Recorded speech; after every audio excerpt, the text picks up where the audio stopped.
Yes, people. Yes! Welcome back to another video. It's your boy Hunna, and welcome to how to play aggressively in Apex Legends. This video was designed to help you get more kills, win more gunfights, and hopefully win more games in Apex Legends. We're doing something different in this video. We're going to be looking in depth into a situation I found myself in, and aggression was needed. We also have a gameplay in this video, so make sure to stay till the end, guys. So the first thing I'm talking about right here is to get that poke damage, the fight before the fight. Make sure you are at a distance where you can really poke at your enemies. Sometimes they won't even know where they're getting shot from, guys, and that is the perfect opportunity to maximize your damage and to create that opening for you to go ahead and push on in. Just like here, they cannot see where they're getting shots from. I just want to say, guys, thank you so much for 1,000 subscribers, guys. You guys mean the world to me, and you know, guys, I can't believe this is actually happening. For the new guys on the channel, if this is your first time, make sure to hit the subscribe button, guys, and join us, the HunnaPercenters and the PKAA, the Peacekeeper Appreciation Association and Associates. It's your boy Hunna. Listen, we, the HunnaPercenters and members of the PKAA, are trained assassins. Yeah, we check our corners and we make sure we find our vulnerable prey and eliminate them. But what if it's us that is actually being preyed upon? Well, the best thing is a good offense, guys. A great defense is a great offense, and that is something you need. If you want to stop people from pushing you, if you want to be the aggressor in a situation, you have to take control. You have to apply that pressure. Stop them from getting comfortable. Stop them from pushing you, guys. Play smart. Read plays, think about how they will be coming at you, always be moving, guys. You know, the key is to stay one step ahead of your enemies, and that would allow you to increase your chances of winning more gunfights and being more dominating like you actually want to do, guys. And I'm going to show you exactly how I managed to do that, because I do understand it can be easier said than done. So I'm going to try and show you as best as I can.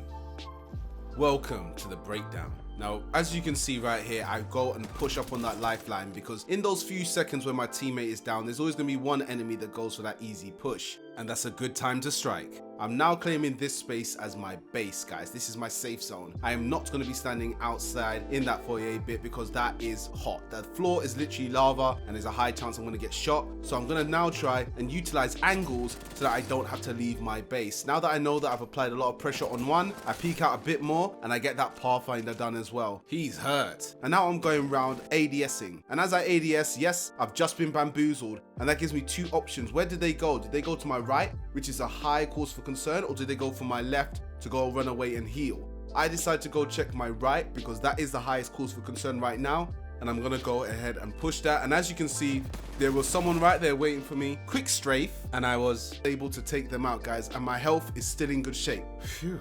So I'm going to explain how I was able to dodge all of those bullets. As you can see straight away, I strafed. As soon as I saw my enemy, I strafed. I was in the reload animation, but I was able to come out of that and actually put him down in one mag, guys. So the aggression, moving back, always moving, guys, always trying to see the enemy. I go back into my base and we finish off that mirage right there, guys. So that was the insight, that was the decision making I literally had in that moment. Of course, it's much faster in game, but with practice, guys, you will be doing this and finding it much easier.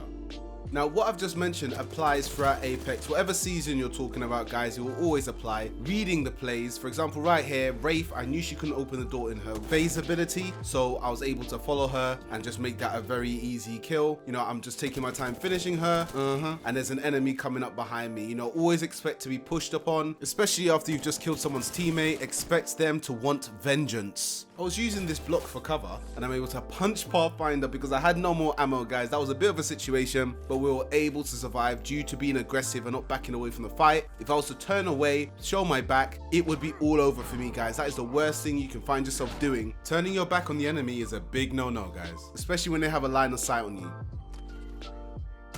Another tip I have for you guys to be more aggressive, to actually utilize your weapons more, is to actually utilize your weapons more, guys. If you have single fire on your weapons, you know, if you have anvils, even if you don't have anvils, if you're shooting at long range with a 301, make sure to turn on single fire, guys. Get some dinks in, you know, get those pokes in, the fight before the fight.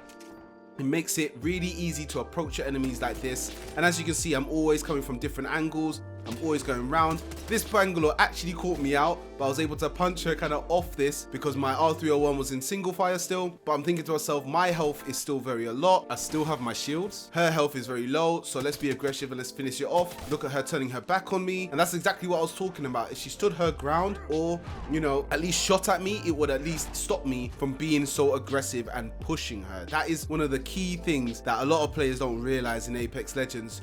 So moving on to this main gameplay that we have right here, guys, you know, not the highest kill game, but it is still aggression when needed, guys. When you are getting pushed, it is the best time, guys, to really turn it on its head, turn the tables. And as you can see right here, we focused on a single enemy to get that knock, to get that numbers advantage I talk about in all of my videos, guys, because that is critical. Once you have that numbers advantage, you then kind of have the psychological advantage over your enemies, which is big. My teammate popped his ultimate, so now we can go for that risk-free push, guys, which is awesome. I've already spoken about Revenant in my videos. If you haven't seen it, it's going to pop up there. But as you can see, we are using this death protection to really take advantage of this enemy, push up, do as much damage as possible. I'm trying to shoot at this caustic and I get a dink, so I know that he hasn't got any shield. I can see the line of where my death protection will wear off, but we'll take that risk and we'll go for that push, guys. So we're always trying to see if we can get that information on the enemy, if we can find out they're weak in any way, shape or form, and if your team is with you, you can definitely go ahead and go for those pushes. It's so much easier,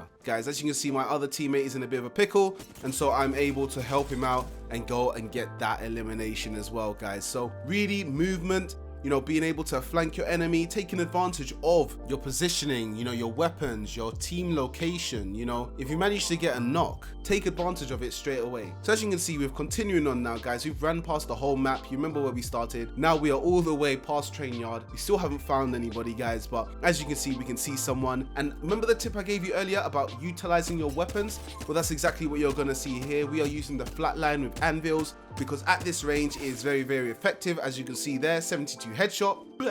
And we are using our ultimate now to kind of put that pressure on the enemy team so that they do not go for that revive. We are always about getting that numbers advantage. We get pushed from behind, but we only want to deal with one team at a time. We don't want this to become a party.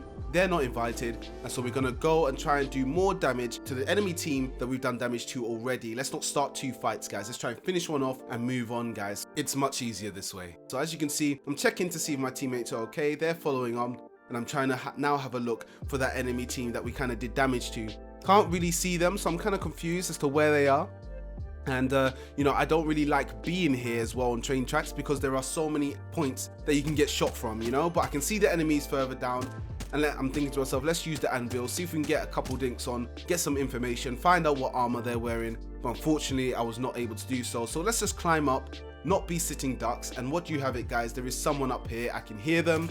And as you can see, trying to put some damage on. They have the advantage right now, so we need to be a bit aggressive with it. I can only see one, so I'm trying to bamboozle him by taking the other way round up. And as you can see, this Octane doesn't even know I'm there, guys. And I'm able to finish him up from the position he once held over me, guys. Once you're able to flank the enemy, guys, and get them on their sides, it's very, very easy to get that kill, guys. And that's the thing. A lot of people like to go for these 50-50 fights where, you know, most of your health can be gone, most of your shield can be gone, but if you can take the enemy out without getting shot, it really allows you to open up and really be more aggressive when you need to be. Bring out the Hulk. And, you know, aggression is not only just, you know, flying out there being crazy, it's also being waiting, as you can see here, for the right moment to strike. Aggression doesn't have to be mindless. It can be very, very smart and applied aggression, and I think that's the best type of aggression, you know, very concentrated, very, very, you know, thought out aggression. As you can see here, you can see the enemy is on top there. So I'm going to do what I just did a couple minutes ago, which was literally to retake this position. So as you see, we've got this enemy's attention. He's really trying to kill us. And we're going to be running around to try and see if we can get the flank going. So as you can see, I'm running now, trying to see if he's peeking. He's not exactly peeking it. I'm going to heal up so I have all of my 200,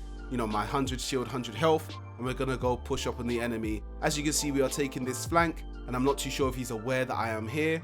Yes, he is. But we are able to get some damage on. We move to the Cybertruck for cover.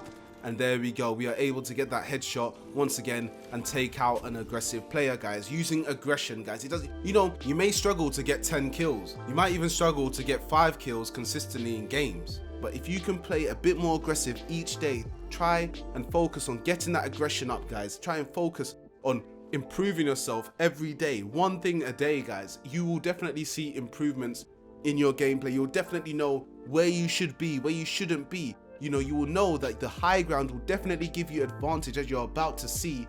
You know, it will definitely put you in a good situation to take out these enemies. Look at that, 120 ripped off that Pathfinder, and we have not barely even moved, guys.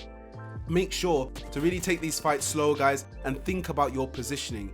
Positioning is almost as important, if not more important, than your aim, guys. So make sure you put yourself in the right positions to take those shots. As you can see, I didn't go for that face-to-face confrontation with the enemy right there, but I go for the shots behind, and I'm able to take him out without him even looking at me. So, you know, guys, I hope you did enjoy this video, guys. You know, I hope you did enjoy, you know, getting into my mindset and just seeing how I approach fights, guys. If you do have anything to say about the video, make sure you let me know. Once again, guys, thank you so much for 1,000 HunnaPercenters, guys. You do not know what that means to me, guys. You guys are absolutely awesome. If you did enjoy the video, make sure to like the video. Make sure to subscribe to join us, the HunnaPercenters and the PKAA, the Peacekeeper Appreciation Association and Associates, guys. And until next time, you know what I always say, keep it 100%, keep it 100%, guys. Peace.